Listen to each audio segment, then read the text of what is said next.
নমস্কার, আপনারা সবাই কেমন আছেন? বং লাইফ এন্ড লিভিং এর আরেকটি ব্লগে আপনাদের অনেক স্বাগত জানাই। আজকে বাড়িতে আরেক সকাল, আর আজকে খুব খুশির দিন, কারণ আজকে স্পেশাল দুজন মানুষ আসবে। তার জন্য তো প্রিপারেশন করব, কিন্তু তার আগে সকালের ব্রেকফাস্টটা করতে হবে। আর আজকে সকালে বাড়ির সবার জন্য আমি বানালাম কোরিয়ান রামেন। এই রামিয়ানের প্যাকেটটা আমি কোরিয়া থেকে এনেছি, আর এটা করা খুব সহজেই হয়ে যায়, তাই সবার জন্য তাড়াতাড়ি এই ব্রেকফাস্টটাই বানালাম। সবার আগে ব্রেকফাস্ট করেই প্রথমে একটু আইসক্রিম বানিয়ে নিলাম। বাড়ির গাছের আম, সেই আম দিয়েই আজকে ম্যাঙ্গো আইসক্রিম বানালাম। তো এই কন্টেনারগুলো পাতলা করে লেয়ার করে এটা ডিপ ফ্রিজে ঢুকিয়ে দেবো, কারণ কয়েক ঘন্টার মধ্যে এটা জমে যাবে। আর তার সাথে কিছু আমের কুচিও দিয়ে দিলাম, তাতে ফ্লেভারটা আরও ভরপুর হবে। আর এইদিকে দেখুন, আমি অলরেডি বাসন্তী পোলাও করব বলে চাল ধুয়ে হলুদ, ঘি, চিনি, নুন মাখিয়ে রোদে দিয়েছি। আর এইদিকে পাঁপড় ভাজা হয়ে গেছে, আর আলুর চিপস ভাজা চলছে। আর আজকে সব কিছু আমি নিজের হাতে করছি। কতদিন বা নিজের হাতে কাউকে খাওয়াতে পারছি। আর কারা আসছে সেটা আপনারা ভিডিওর একটু পরেই দেখতে পাবেন। এখানে আমার আলুর চিপস ভাজা হয়ে গেছে। আজকে আলুর চিপস করার কথা ছিল না, কিন্তু সঙ্গে মুগ ডাল হচ্ছে বলে বাবা বললো একটু চিপস হলে মন্দ হয় না, তাই আলুর চিপস ভাজছিলাম। আর এইদিকে প্রেশার কুকারে আলুও সেদ্ধ করে নিয়েছি, কারণ আরও কিছু আইটেম করব, তার জন্য আলু লাগবে। আর এদিকে দেখুন পটল ছাড়ানো হচ্ছে। তো আমার আলুর চিপস ভাজা হয়ে গেল, তারপরে পটলের দোরমা করব বলে ভেতরে সব বীজগুলো ছাড়িয়ে নিলাম, তারপর এতে পুর ভরবো, দিয়ে এটা ভেজে নেব।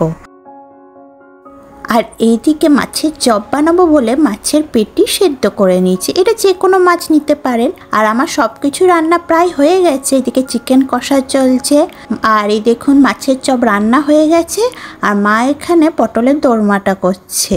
তবে আমার একার পক্ষে কিছু করাই সম্ভব হতো না যদি মা না থাকতো।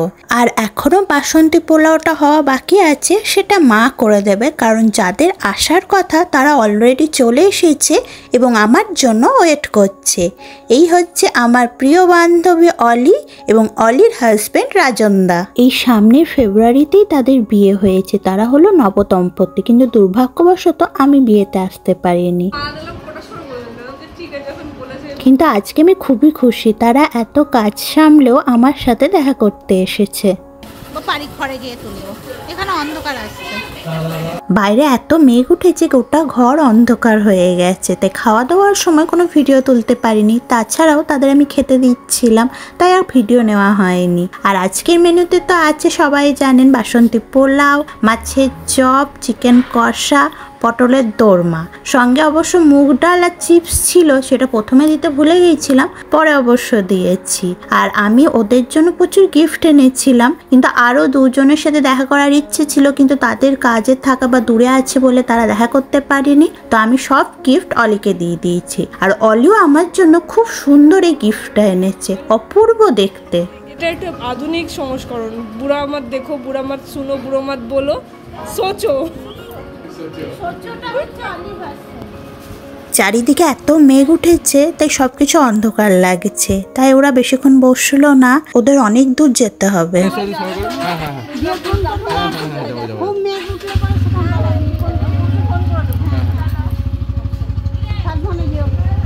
আশা করছি খুব তাড়াতাড়ি সবার সাথে দেখা হবে। অলিরা যাওয়ার পর একটু মন খারাপ করছিল, ঠিক করে গল্পও হলো না। আর এদিকে দেখুন আইসক্রিমটা কি সুন্দর জমে গেছে। অলিদের যখন দিয়েছিলাম তখন এত সুন্দর জমেনি, আর এখন পুরো দোকানের আইসক্রিমের মতন লাগছে।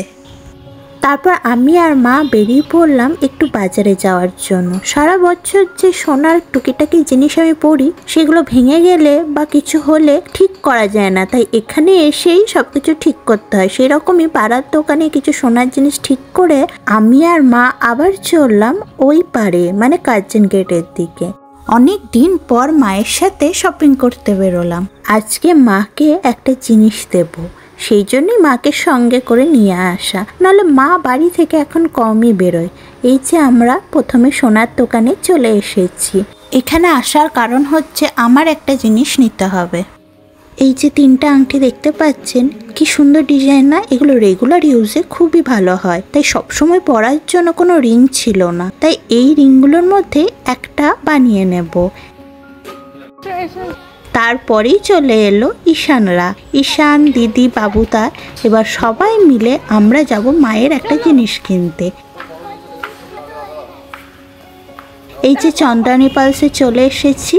মায়ের অনেক দিনের ইচ্ছে ছিল একটা মুক্তোর সেট নেওয়া, কিন্তু সেটা নেওয়া হচ্ছিল না। আর আমিও প্রতি বছর মাকে কিছু না কিছু দিই, কারণ সারা বছর তো সেরকম কিছু দেওয়া হয় না। তাই যখন বাড়ি আসি তখন মাকে প্রতিবারই বলি কি নেবে বলো, কিন্তু মা কখনোই মুখ ফুটে কিছু বলে না।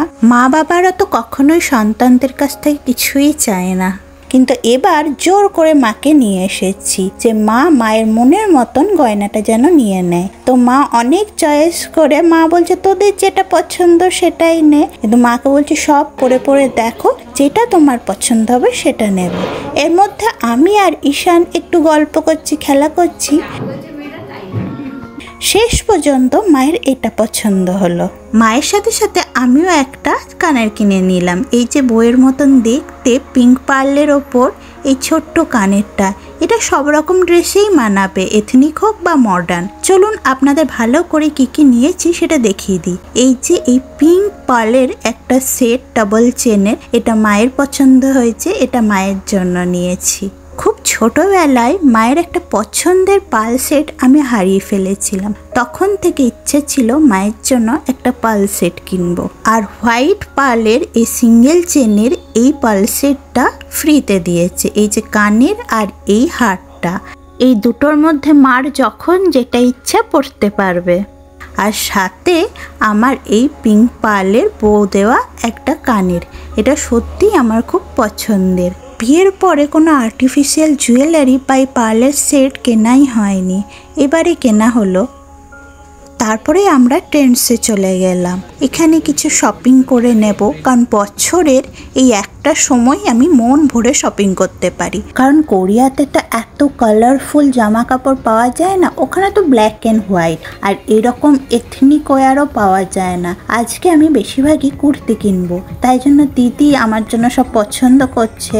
ছোটবেলায় মা সব কিছু পছন্দ করলে একটু পর দিদি সব কিছু পছন্দ করতো আমার জামা কাপড়। তারপরে গিফট সেকশনে চলে এলাম। আমাদের বাড়িতে ছোট মেয়ে নেই, কিন্তু ঈশানের জন্য একটু জামা কাপড়, টিফিন বক্স এগুলো দেখছিল দিদি। আর এই যে সংসারী মানুষ হলে যা হয়, সংসারের জিনিসপত্রই দেখতে চলে আসে। সঙ্গে ঈশানের কিছু জিনিসপত্র দিদি দেখছিল। বাড়িতে বাচ্চা থাকলে যেটা হয়, তাদের কেনাই শেষ হয় না, আমাদের কথা তো পরে ভাবা যায়। দিদিও এখানে ঈশানের জন্য জামা দেখছে, কিন্তু ঈশানকে না নিয়ে এলে এখন জামা কাপড় কেনাটাও বেশ মুশকিল, কারণ ওর হাইট বাড়ছে। চলুন, আমার মোটামুটি কেনাকাটা হয়ে গেছে। আজকে কিছু এথনিক কুর্তি দেখে নিয়েছি, সেগুলো একটু ট্রায়াল রুমে দেখে নিলাম, তারপরে এই কটাই নিলাম। আবার পরে আরেকদিন আসা যাবে শপিংয়ে। আর দেশে এলে ব্যাগ ভর্তি করে নাইটি তো নিয়ে যেতেই হবে, কারণ বাড়িতে সবচেয়ে আরামদায়ক হচ্ছে কটনের জিনিস। আর বর্ধমানের এই গন্ধমণির দোকানটা নাইটি স্পেশালিস্ট, এখানে নাইটি খুবই ভালো কোয়ালিটি পাওয়া যায়, দামটা একটু বেশি কিন্তু কোয়ালিটি খুবই ভালো। এখানে আমি প্রায় 3-4টে নাইটি নিয়ে নিলাম। আর শপিং করতে এলে একটু তো খাওয়া দাওয়া করতেই হবে, আর যখন আমি আর দিদি আছি। সামনেই ফুচকার একটা স্টল দেখতে পেলাম, প্রথমেই আমরা কিছু জল ফুচকা খেয়ে নিলাম, তারপরে দই ফুচকা নিলাম। শুধু জল ফুচকা খেলে কি মন ভরে? এবার এই দই ফুচকা খেয়ে বাড়ির উদ্দেশ্যে রওনা দিলাম। তাহলে আজকের ভিডিওটা এখানেই শেষ করলাম। ভিডিওটা ভালো লেগে থাকলে লাইক, কমেন্ট, শেয়ার করতে ভুলবেন না, আর আমাদের চ্যানেলকে সাবস্ক্রাইব করে দেবেন। খামসা হামিদা।